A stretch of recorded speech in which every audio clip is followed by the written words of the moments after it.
The Chaser Report is recorded on Gadigal land. Striving for mediocrity in a world of excellence. This is the Chaser Report. Hello and welcome to the Chaser Report with Dom and Charles. Now, Charles, we've not talked much about the war in the Middle East, the Israel-Hamas war, as some call it, the ongoing firebombing of the kids of Palestine, as others call it, an unforgivable assault against Israel, which justifies all of this, as others call it. Have I missed all the angles? Have I got them all? I think that's basically it. I feel like you haven't waded into, the controversy around whether genocide is justified or not. I feel like that's an angle that's How out far there. does the right to defend your country? At what point in the demolition of another country do you no longer? Yeah. I mean, how far, how genocidal is genocide when it's justified? Well, also, is it an all or nothing? Can you be a bit genocidal? Yeah. These are complicated questions. You go up to the line of genocide, but not over it. Genocish. I don't know. Yeah. These are the kind of questions in which we're not entirely qualified to comment. Which normally doesn't stop us. The risk of cancellation does. But no, I mean, everyone's got a perspective on this. Yeah, exactly. And I think there is a perspective that I want to bring to the table today, Charles. Oh, yeah. That's not my perspective, because I'm no expert in the Middle East. No. All right. And I want to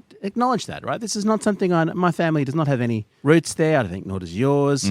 It doesn't affect us personally, except to the extent that we empathise with people getting killed. Well, except to the extent that bombing children... I mean, we have children. ...is, it's not a great vibe. No, the sort of raping and killings are generally considered bad in any circumstance, right? Yep.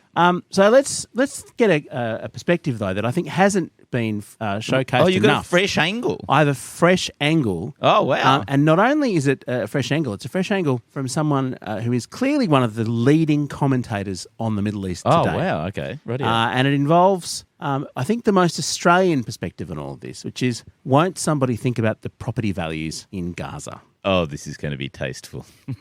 Let's get into it after this. Charles, there's one voice I can't believe no one's noticed. It's been silent for several years now during this period. Oh, yeah. And it is the voice of the leading expert in the whole world on the Middle East. Oh, like Edward Said or... No, he's a bit old-fashioned. The man who was charged with fixing the Middle East, and I think it's fair to say, did. Oh, okay. So the leader of all of the Middle East. Oh, is it like Bill Clinton or something like that? Yeah, this is some sort of misdirect, isn't it? No, it's not a misdirect. It's the man who was personally charged by the President of the United States with fixing the Middle East and with getting peace between Henry Kissinger? Israel and Palestine and the other nations in the region. If I say to you the Abrahamic Accords, does that ring any bells for you? The Abrahamic Accords? This is it's a major piece of diplomacy, Charles. I can't believe the Nobel Peace Prize wasn't given for this. Are you forgetting the contribution? What? I don't know. Getting everyone around the table? What era?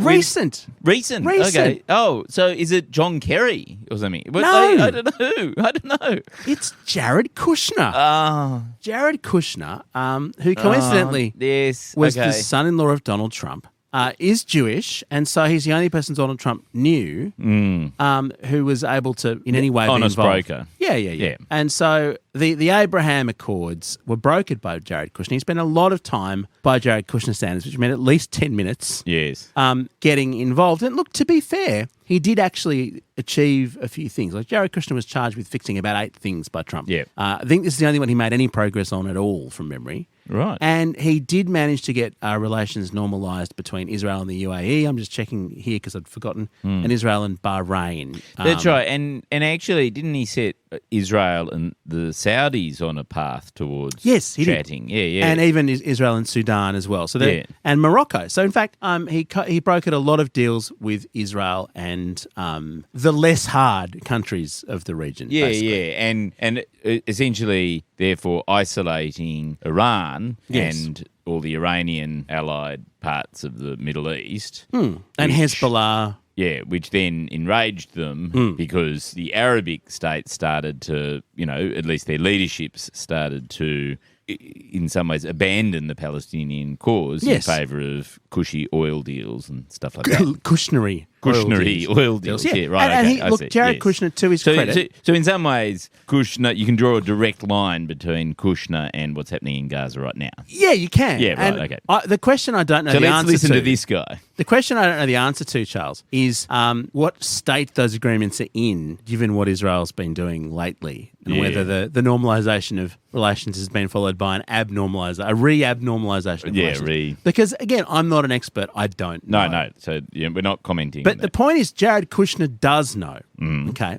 He was in charge of so many. I mean, I'll find the list of things he was in charge with. There are a great many of them, and this is the only thing he did anything on. But this week, he finally weighed in. Oh, yeah. And the world was really waiting to hear from Jared exactly. Kushner. Yeah. And look, so many good insights. And the first insight, the thing I want to focus on, Charles, that has not been discussed is the very valuable potential, as he said, of Gaza's waterfront property.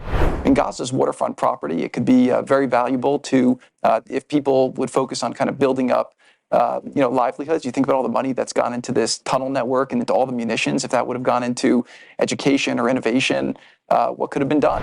You see a yes. genocide, you say. Others see an intractable disaster in a bombed-out land. Where Jared Kushner sees rubble, he knows you can build on rubble. Oh, my God. Yes. It's a land clearing and exercise. The thing is, actually, it's probably simpler if everyone's dead because you don't have anyone getting in the way opposing your DA. Well, yeah, there's no DA process. Yeah. That's certainly true. Gaza's waterfront property could be very valuable if people would focus on building up livelihoods. And he was interviewed by Harvard's Professor Tarek Massoud of the Middle East Initiative that they have there. And he was also very disappointed that Hamas had spent all that money on tunnels instead of education and innovation, but presumably also skyscrapers.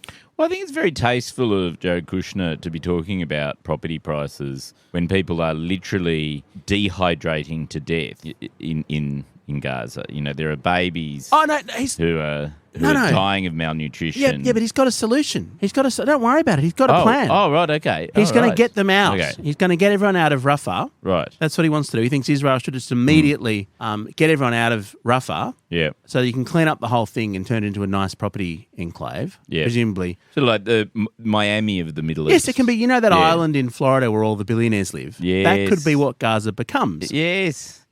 You know where he wants to... This is just so horrible. He doesn't want to kill the Palestinians, Charles. He wants to relocate them to the Negev desert. Because dehydration's best solved by putting them in the desert. This is just horrible. This is the worst. No, he's got a plan. Don't worry. Okay. He wants to bulldoze something in the Negev. He doesn't say what. He just says, but in addition to that, I would just bulldoze something in the Negev. Just is there much in the Negev to I don't know that there's much there. Look at it on Google Maps while we're talking. There are people living there you got to get rid of. I just love the quote. The self-awareness is incredibly said. I'm sitting in Miami Beach right now and I'm looking at the situation and I'm thinking, what would I do if I was there? And of course, it is true that if Jared Kushner was there, it's what his family does. Yeah. He would try and build luxury property. Yes, the condo-led solution to Absolutely. See, this is what all the great thinkers about the Middle East have never considered. Yeah. Is the property development angle to this whole? Yes, that's the Gordian to cut the Gordian knot. I mean, Gaza could be the new Dubai, couldn't it? It could be the new Qatar. Well, and so what? So wait a minute, but like, what about the people who were living there? Like, shouldn't no? They're in the desert. They're in the desert. But I mean, they're safe and they have jobs. But he says so that they can have jobs why in would the they be desert. happy about that? Well, why would they be happy about being moved from their home into the desert so that other people can be make in condos? Gaza? I don't understand. Well, so he's got some thoughts about the future of Gaza. Let me. We'll cut in some of this audio, but I'm sort of paraphrasing what he said. These are direct quotes from Kushner here. Okay. Massoud, the expert, the actual expert, asked him.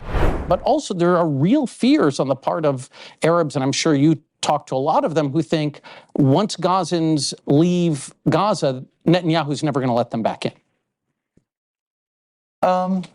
Maybe. This is the really interesting insight that he has, okay?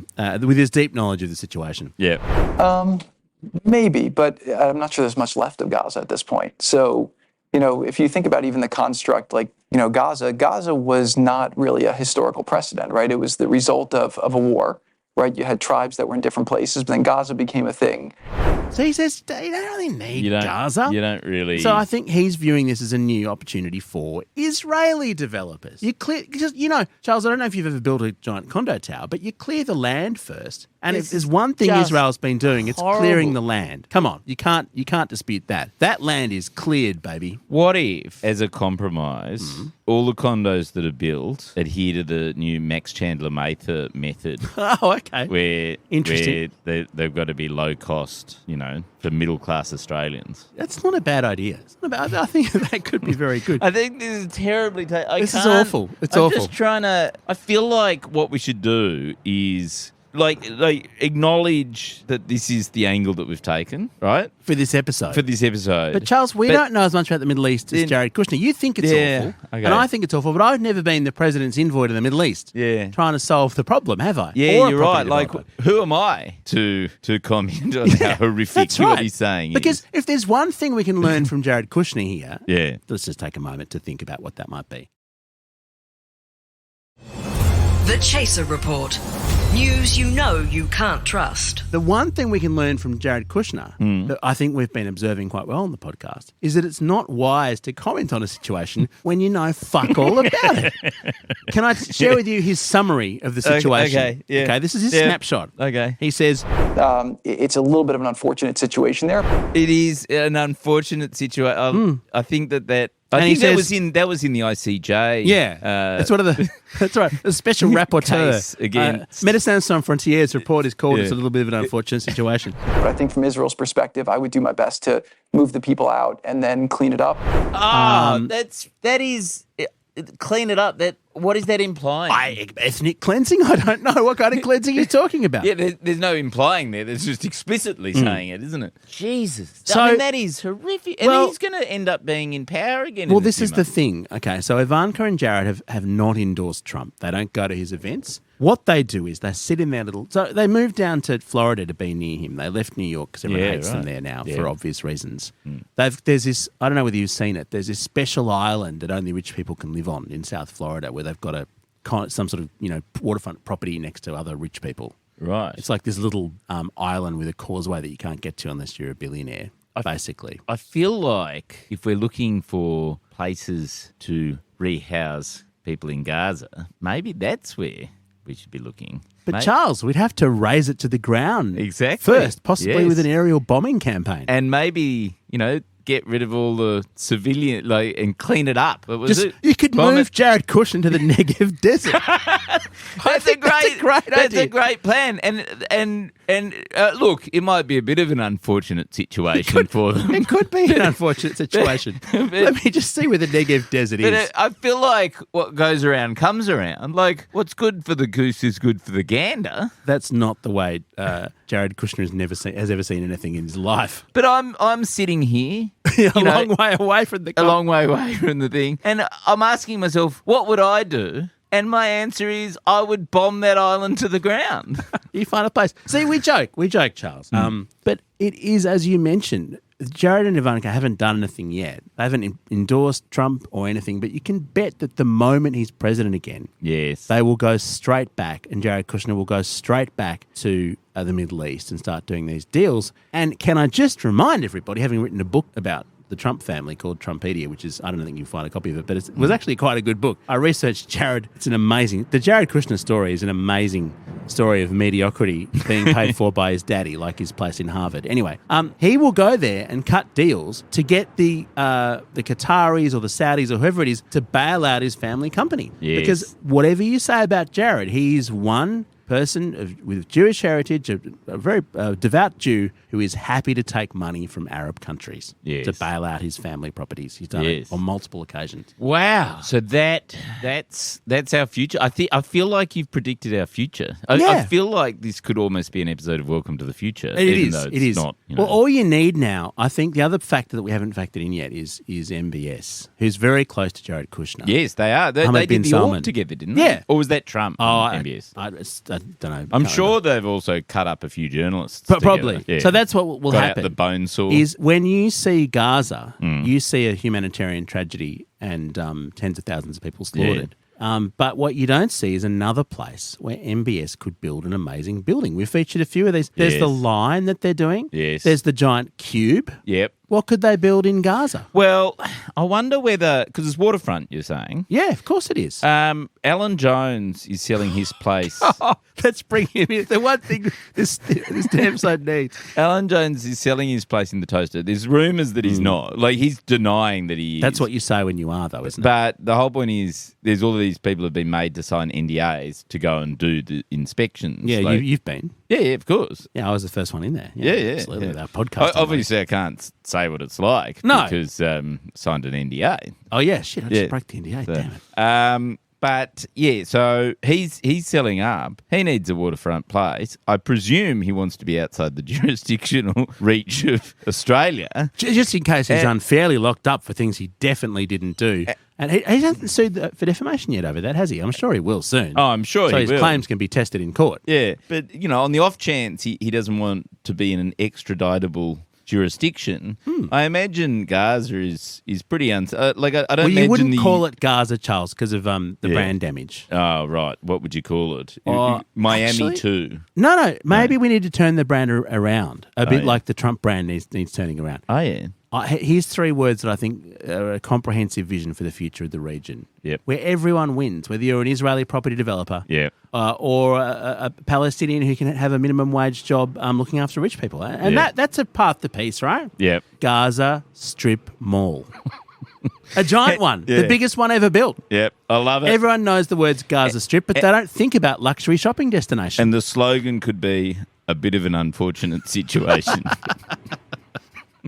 Oh, dear. Our gear is from Road. We're part of the Iconoclast Network, and I don't think we'll be back tomorrow. No, Charles, I must say, though, it did occur to me, I've spent so much time looking at and being bemused by Jared Kushner. It's been years since I've thought about the guy. Yeah. Oh, so good to have him back. All your knowledge is going to be really useful again. Oh, my God. It's been fun doing the podcast anyway. Sorry about the cancellation. Yeah. Oh, well.